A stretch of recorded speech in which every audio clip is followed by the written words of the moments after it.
Dear student, हम लोग त्रिकोणमितीय फलन में दो कोणों की ज्याओं की गुणनफल को पढ़ने जा रहे हैं। ये कक्षा 10 में नहीं है, ठीक है, और अपने एनसीईआरटी किताब में एक ही में सब मिक्स कर दिया है, इसलिए टॉपिक वाइज हम अलग अलग पढ़ा रहे हैं।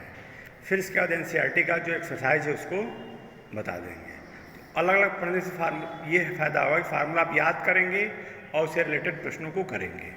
तो formula 2 sin a cos b equal to sin a plus b plus sin a minus b, 2 cos a into sine b equal to sin a plus b minus sin a minus b। अब इन दोनों में अंतर देखिए, जैसे यहाँ sign पहले है तो sin a प्लस पहले है, फिर कास आ गया। अगर इसमें पहले कास आ जा रहा है तो यहाँ माइनस आ जा रहा है। इन सब ट्रिकों को हम ध्यान रख के याद करेंगे तो आसानी से याद कर लेंगे। जैसे यहाँ पे देखिए कास और कास है तो दोनों पक्ष में कास है, कास ए प्लस बी प्लस कास ए माइनस बी। यहाँ पे साइन कास दोनों है तो साइन साइन है, यहाँ पे दोनों कास है तो कास है, दोनों साइन है तो भी कास है। लेकिन ये थोड़ा कुछ विशेष हो जाता है कि 2 sin a cos b, इन तीनों में हम देख रहे हैं पहले प्लस है बाद में माइनस है। लेकिन ध्यान रखना पड़ेगा आपको, जब 2 sin a into sine B होगा तो कास a माइनस बी पहले आ जाएगा और फिर minus cos a plus b आ जाएगा। इन चारों फार्मूलों को जब हम याद कर लेंगे तो इससे रिलेटेड प्रश्नों को लगाने में आसानी होगी। जैसे कुछ उदाहरण हम आपको बता रहे हैं। पहला प्रश्न, 7 से 1/2 डिग्री साइन का कॉस 37 से 1/2 डिग्री का मान ज्ञात करना है। यहाँ पे साइन है और यहाँ पे कास है, तो सबसे पहले हम देखेंगे कौन सा फार्मूला लगेगा। तो यहाँ पे साइन है, यहाँ पे कास है, इसके पहले 2 है इसलिए फार्मूला अप्लाई किया गया है। तो यहाँ पे हम 2 लगाएंगे। 2 कैसे लगाएंगे? 2 से गुणा करेंगे, 2 से भाग दे देंगे। भाग देने वाला हम साइड में कर देंगे, गुणा करने वाला भीतर करेंगे। तो अब हो गया 2 sin a into cos A. अब फार्मूला लगा दिए, sin a plus B plus sin a minus B, इसका योग 45 हो जाएगा, ये -30 हो जाएगा। चौथे चतुर्थांश में है इसलिए साइन माइनस थीटा बराबर माइनस साइन थीटा। साइन 45 का मान रख दिए 1/√2, साइन 30 का मान 1/2, हल कर दिए तो ये मिल गया √2 - 1 4। ये दिए गए प्रश्न का क्या हो गया? मान हो गया। इसीलिए एक छोटा सा है फार्मूले का डायरेक्ट है 2 cos 4a into cos 3a। तो दोनों में कास है, हमको ध्यान देना चाहिए कि formula cos a plus B plus cos a minus B है। तो एक जगह पे 4a है और बी जगह पे 3 है, मान लिख के हम लोग निकाल लिए। यहाँ पे देखेंगे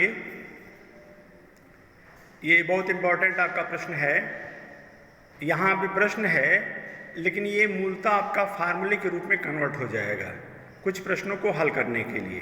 देखा जाए जैसे sine a sine 60 plus a plus sine 60 minus a equal to 1/4 sine 3a। ऐसा भी है cos a cos 60 plus a cos 60 minus a equal to 1/4 cos 3a। ये हम लोग फार्मूले के रूप में भी प्रयोग करेंगे अभी, लेकिन यहाँ पे ये प्रश्न है इसलिए प्रश्न को प्रश्न के तरीके से हम लोग हल करेंगे। तो हल करने का तरीका क्या हो जाएगा कि यहाँ पे जो साइन है इसको हम साइड में ले लें, इन दोनों कोणों की बात करें। इसमें भी क्या करना है 2 sin a sin b लगाना है, तो 1/2 2 से गुणा कर दिया गया, ये वैल्यू मिल गई। अब हम फार्मूला जानते हैं कि sin a into sine b का फार्मूला होता है cos a minus B minus cos a plus B. उसको हम यहाँ पे प्रयोग कर लेंगे।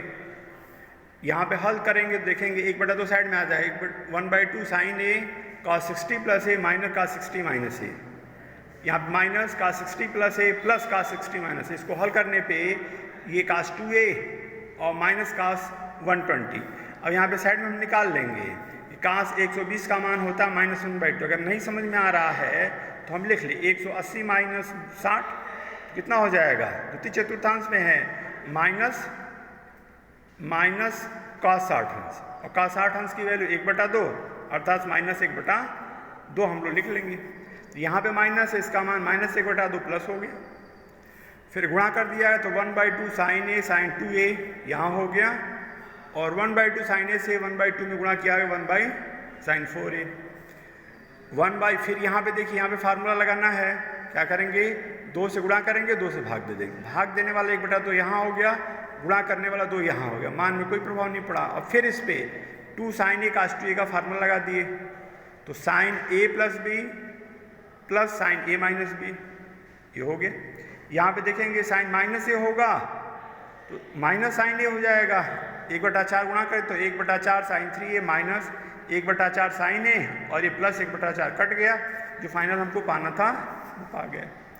ऐसे ही आप ये जो दूसरा लिखा गया है cos a cos 60 plus a cos 60 minus a = 1/4 cos 3, इसको याद भी करना है लेकिन इसी तरीके से आप हल भी कर लेंगे। tan वाला भी क्या है, साइन और cos को निकाल के डिवाइड कर दिया जाए तो आपकी वैल्यू tan 3a मिल जाएगा। ये भी फार्मूले के रूप में यूज होता है, आप इसको हल करेंगे देखेंगे। अब देखिए ये जो क्वेश्चन हम लोग का सिद्ध करने के लिए दिया है, साइन 10 साइन 30 साइन 50 साइन 70 1/16 जान देंगे। इनको हल करना है, हल करने में दो विधि हम बता रहे हैं, एक शार्टेक जो फार्मूले के आधार पे और द्वितीय विधि जो जैसे हल किया जाता है। तो शार्टेक में आप देखेंगे क्या कि इसमें 4 दिया गया है, जिसका मान हमको आता है साइड में लिख लें, 30 का मान हमको जानकारी है 30 साइड में लिख लिए। फिर साइन 10 साइन 50 साइन 70, 50 को हम तोड़ सकते हैं 60 माइनस 10, 70 को तोड़ सकते हैं 60 प्लस 10। अब ये जो फार्मूला है sine theta sine 60 minus theta sine 60 plus theta, इसके अनुरूप ये हो गया साइन 10 साइन 60 माइनस 10 और साइन 60 प्लस 10। तो थीटा का मान कितना हो गया, 10 हो गया। तो हम लिख लेंगे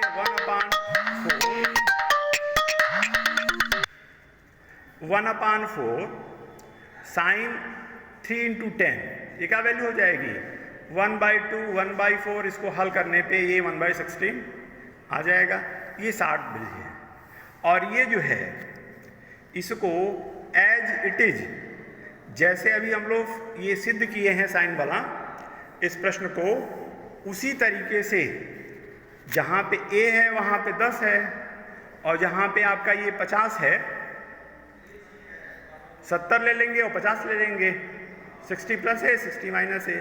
फिर फार्मूला लगा के उसी तरीके सेम टू सेम जैसे हल किया गया है वैसे ही आप हल करते हुए आ जाएंगे, तो आपको ये मिल जाएगा।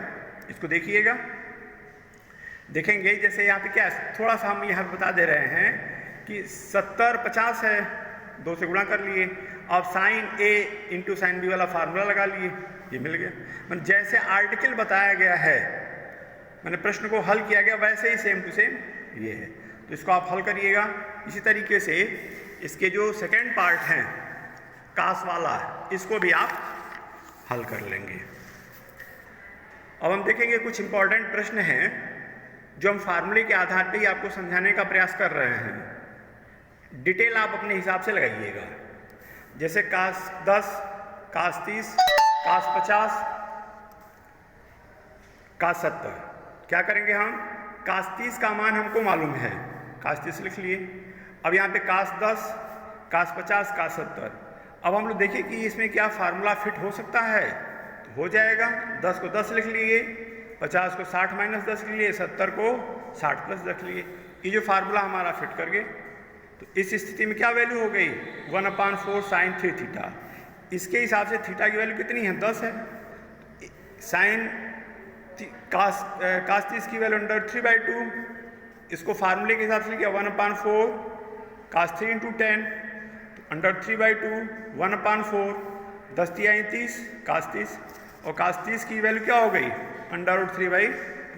इसको गुणा कर लिया गया, 3/16 आ गया। अब आपका काम यह है कि ऐसे ही सेकेंड और थर्ड बी और सी करिएगा एज इट इज, कोई परेशानी नहीं है, और डिटेल भी करने का प्रयास करिएगा। एक हम 10 वाला बता दे रहे हैं।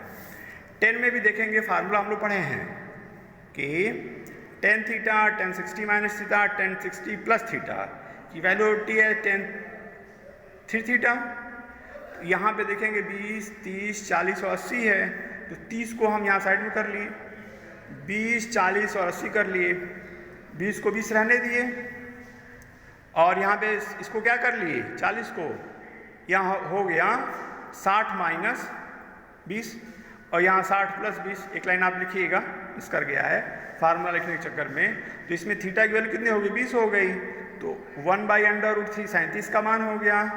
tan 30 × 20, 20 यहाँ थीटा से रिलेटेड है, 60 हो गया।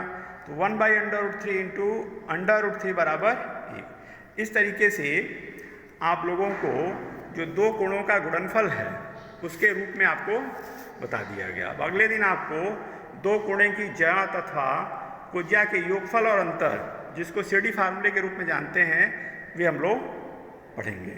धन्यवाद।